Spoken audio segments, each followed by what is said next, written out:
Bonjour Benoît. Pierre pour NoSense TV. On a vu dans les dernières images que tu avais l'air très très affûté. Est-ce qu'il y a des choses qui se sont passées différemment lors de cette préparation par rapport à la dernière? Oui, bien sûr, comme je dis, ça a rien eu à voir avec mes précédentes préparations. Déjà, j'ai repris beaucoup de plaisir à l'entraînement, chose que j'avais perdue depuis pas mal de temps maintenant. Et je me suis encore professionnalisé, je me suis entouré d'un diététicien. Je me sens très très bien et voilà, j'y a plus qu'à, hein. Maintenant, j'ai vraiment hâte d'être samedi soir et de vous faire la guerre qui est promise par l'UFC, mais qui aura lieu, je vous le garantis. Juste une question en anglais. If you won Saturday night, what's next for you? What's your ambition next year in 2025 in the lightweight division? Everything is open, everything is to take. I'm here to take everything I can. First off, I need to put on a huge performance against Moicano. It's a tough fight. I'm expecting a tough fight, and it's going to be one. Expect me to do my best to climb the division. And can you give us a prediction maybe for your fight? Prediction is you're going to like the fight. Thank you. Benoît, j'ai des questions du chat Twitch d'RMC Sport. Pareil, pour rebondir sur la condition physique, tu parais très très très affûté. Est-ce qu'on peut s'attendre à des changements dans la manière de combattre? On va être sur la stratégie BSD qu'on connaît bien. Alors, on ne change pas l'ADN d'un combattant du jour au lendemain. Maintenant, on peut s'attendre à beaucoup d'ajustements, des ajustements importants. Maintenant, un combattant engagé et généreux, ça je le serai toujours. Mais vous pouvez vous attendre à pas mal de précisions supplémentaires et de choses. Voilà. En tout cas, j'ai hâte de vous montrer un peu tout ce qui a été travaillé. En un camp d'entraînement, c'est jamais facile de réajuster pas mal de paramètres, mais on a fait un bon boulot. Je suis fier du boulot de l'équipe et il n'y a plus qu'à. Et justement, toi qui as bâti ton succès à l'UFC avec cette hyperactivité entre les combats, qu'est-ce que ça fait maintenant de prendre vraiment de grandes pauses entre les combats pour de très gros combats? Ça m'était déjà arrivé avec le Covid. Le Covid, malheureusement, avait mis un peu la carrière de tout le monde en pause, entre guillemets, hein. Et donc, c'est dur pour un combattant parce qu'il veut être actif. Et à la fois, ça fait du bien à la santé mentale parce que ça permet des fois de se reposer, de réfléchir à des choses et de prendre du temps pour sa famille. Et dernière question pour moi. On sait que tu as l'habitude de très beaux discours et de très beaux call-outs après les victoires, notamment à Paris. Est-ce qu'il y a déjà des noms en tête, un plan pour toi précis si tu bats Moicano? Alors, j'ai la chance d'avoir un super manager et moi, mon boulot, c'est de vous donner un combat très engagé samedi qui donne envie en fait à l'UFC de me donner plus. Et pour ça, c'est à moi de faire une bonne prestation samedi soir. Merci. Benoit, couple of questions in English for the international media. So, as you said before, so you're famous for your call-outs. Any plans already? And if you can answer in English for this question, please. Like I said, it's very open, but all I need is to do great performance on Saturday night, and I have a great manager. He's taking care of it. My job as a fighter is to go out there and to put on the fight everybody is expecting, and to make it go my way, and we will see from there. And for this question as well, if you could get the answer in English. So, new team, same Benoit. What can we expect from you this Saturday night? Nothing is really new, you know. My team is the same. We are just small changes, and all you can expect is a lot of precision where it was lacking, and more professionalism and more experience, Benoit. And last one for me in English. So what does it mean for you to be main event here in Paris? A dream come true, or is it just a natural progression path for you in your career? No, it's an honor and a privilege to represent my country with my fellow countrymen. It's a huge honor. I'm really grateful for this occasion, and I'm ready to give it all inside the octagon. Thank you. Bonjour Benoît, Yoann Lecos pour Eurosport. On a beaucoup parlé de ton infection au staphylocoque à ton dernier combat contre Poirier, tu es beaucoup revenu dessus.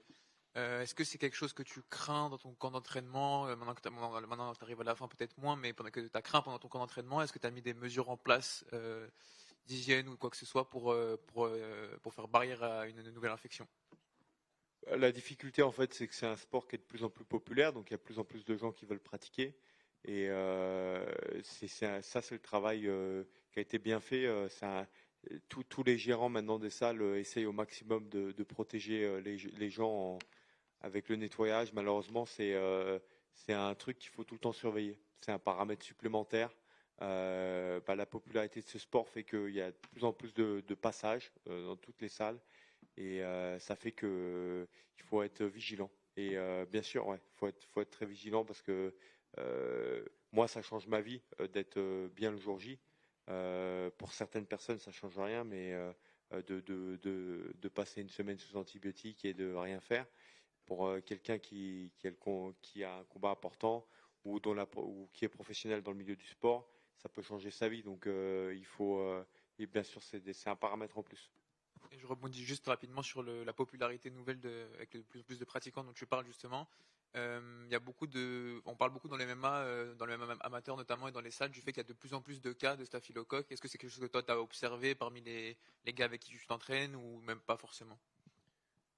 Comme je le dis, hein, il y a plus de monde, plus de passages, donc oui, c'est quelque chose qui a été.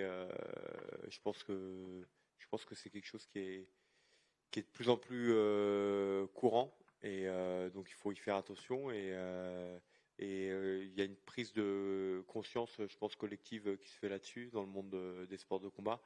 Et voilà, on va voir comment ça va évoluer, mais c'est sûr que c'est pas un truc agréable. Merci. Benoit, right here, Emil Sardarian from Stand 'Em Up. I see you train a lot of Muay Thai with a new trainer as well. Has that been a big focus point in your camp? Yeah, I have the same crew as usual,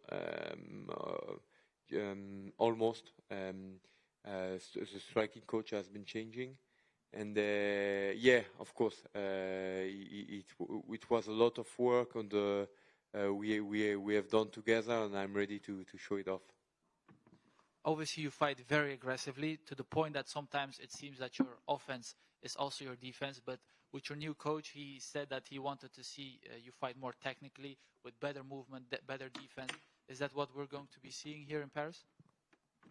Of course, what we want is the same fighter with a bit more of responsibility defensively. And this has been one of the keys around my preparation, and I'm ready to give a war and to show this off. So after your last fight, a lot of fans have been disrespecting you a bit, calling you a fraud because of your last performance. Do you feel like there is a chip on your shoulder to prove to them that you are as good as advertised? You know, it's always the fight business is always like this. With a victory, you are the highest, and with a defeat, you are the worst. It's the difficulty of the fight game. We don't play every weekend like in football, so it's the real difficulty of the fight game is each fight is changing your career. All right, thank you. Hi Benoit, Ami from Buitenkooi. I was wondering, where do you think you can hurt Moicano the most in your game, with your game? Yeah, I think we will test each other's skills. You know, he's a tough guy, he's well-rounded, so we will see how it plays out. All I'm expecting is a well-rounded guy and a tough fight. And usually we see Moicano being very strong on the ground, especially his jiu-jitsu. Is that something you try to avoid and keep it standing, or you will go down there with him? I'm a complete mixed martial artist, so can go anywhere, and we will bring it anywhere we can have our way. Thank you, man. Good luck with the fight. Benoît, bonjour. Au fond, caméra. Il y a un an, tu étais en entrée de carte à l'Accor Arena. Aujourd'hui, tu es en main event. Comment tu vis cette ascension fulgurante, toi, personnellement? Alors il y a 2 ans maintenant déjà, hein, c'est la 3e édition. Bah, c'est l'accomplissement de combat après combat, d'un travail d'équipe qui a été fait sur le long terme et de beaucoup d'investissements en fait. Beaucoup de camps d'entraînement, des changements aussi dans ma vie, euh, des aménagements, beaucoup de choses qui sont mis bout à bout pour en arriver là. Et bah, j'en suis très fier. Et aujourd'hui, bah, c'est encore une fois un moment important. Chaque combat est le plus important de la carrière d'un combattant. J'aime souvent dire ça. Et il n'y a pas de combat plus important qu'un autre parce qu'en fait, c'est toujours le combat précédent qui t'amène là où tu en es aujourd'hui. Donc c'est voilà, un honneur, un privilège et beaucoup de bonheur pour ma carrière en tant que combattant. Et pour rebondir sur ce sujet-là, il y a beaucoup de débats sur le représentant du MMA en France. Je ne vais pas te poser la question de qui c'est, mais toi, tu reçois beaucoup d'amour de la part de tes fans. Comment tu vis ça, ta relation avec tes fans en France? Bah, en fait, il y a beaucoup de combattants. Il y a beaucoup de combattants qui sont talentueux et déterminés en France. Là, on a une très belle carte avec des combats compétitifs, avec des enjeux pour beaucoup de combattants francophones, pour justement ces combattants français qui peuvent accéder à toujours mieux. Et bah, c'est le succès de la discipline qui fait plaisir à voir. Et moi, je suis très heureux et privilégié d'avoir ce soutien de la part du public français en général. Et j'en suis très fier. Merci bien. Benoît. Bonjour. Vas-y. Bonjour Benoît, ici. Tu as dit que tu avais retrouvé le plaisir sur ce camp d'entraînement. Est-ce que tu sais maintenant pourquoi tu l'avais perdu sur le précédent ou sur les précédents? Bah, en fait, c'est, je pense, la gestion de tous les éléments qu'apporte le succès, entre guillemets, dans une carrière, les sollicitations, l'ensemble des sollicitations qui font que ça change pas mal ton quotidien, mais pas que ton quotidien à toi, le quotidien de tout l'entourage qui accompagne ton aventure. Et donc forcément, ça change la vie. Et il faut arriver à adapter pas mal de choses. Et qu'est-ce que tu as changé justement qu'est-ce que tu as adapté? Bah, vous allez le voir samedi, beaucoup de choses. Bonjour Benoît, Olivier pour Boxmag. Je voulais que tu reviennes un peu avec nous sur ton combat contre Dustin Poirier, savoir comment tu avais géré entre guillemets intérieurement, comment ça s'était passé le combat, et qu'est-ce que tu en avais retenu? Est-ce que tu avais noté en toi des points faibles, et est-ce que par exemple tu t'étais rendu compte qu'il y avait des combattants qui étaient vraiment très forts?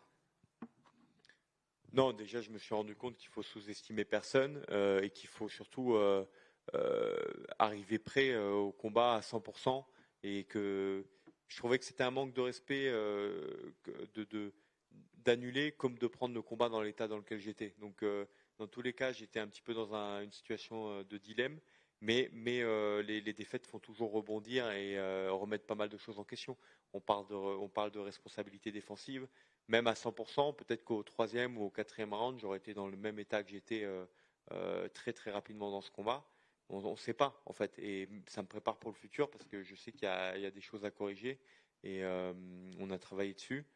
Et voilà, donc c'est ça. Après, ce qui était frustrant, c'est que par exemple un combat contre Eliseu que je perds à la décision, j'étais quand même fier de ce combat parce qu'à ce moment-là, mon niveau en MMA que j'avais après 2 ans et demi de pratique était là où il était, dans une catégorie qui n'était pas la mienne, et le combat m'a quand même rempli de fierté parce que j'étais à 100% ce jour-là et j'ai pu aller au bout de moi-même.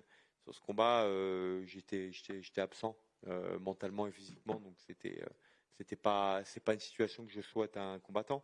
Je pense que c'est un sport qui est très dur et donc il faut être solide et bien dans sa tête et quelque part être dans le bonheur de l'accomplissement du chemin qui t'amène au combat jusqu'au combat pour justement performer. D'accord, merci. Benoit here. Last time you fought in Paris, you had a great performance against Thiago Moises, and Saturday night you'll be main eventing here in Paris. Does that bring more pressure to you to fight in France? No, but a lot more pleasure. A lot more pleasure because it's easier for us, you know. We are here. It's our country. We don't have the jet lag like we have in the US.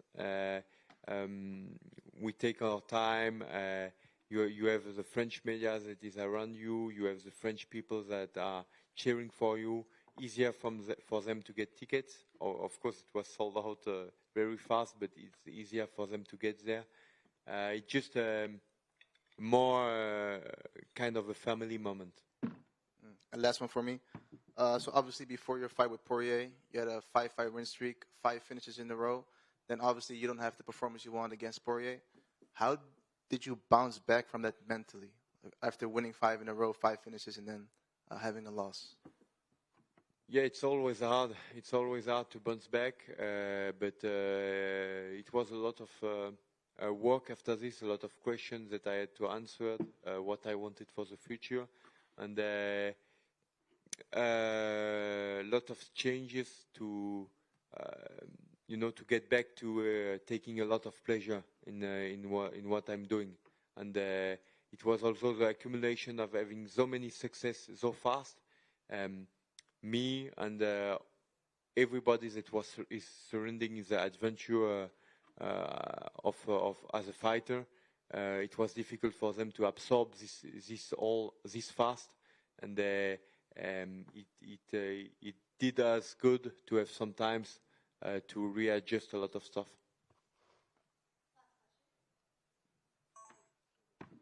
Bonjour Benoît, Lorenzo pour Actu MMA. Donc là, tu vas affronter Moïcano. C'est un combattant qui a quand même pas mal d'expérience. Il a affronté quand même des grands noms à l'UFC. Est-ce que tu dirais que c'est cette expérience qui fait sa plus grande force? Oui, c'est un combattant qui est complet, qui a beaucoup d'expérience. Il a perdu que contre des anciens champions ou des top 10, top 5. Donc c'est un gros test. Et c'est ce que j'attends de ce combat, c'est de prouver ma place et d'être testé. Et j'en suis convaincu, ça va être un beau combat.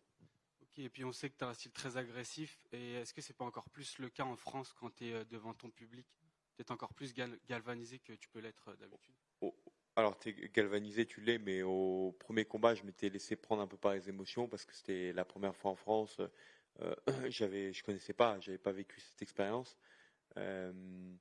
Aujourd'hui, j'ai un peu plus de recul, donc je vais rester quand même concentré sur ce que j'ai à faire dans l'octogone, mais bien sûr que je vais passer un bon moment avec le public quelque part, dans tous les cas.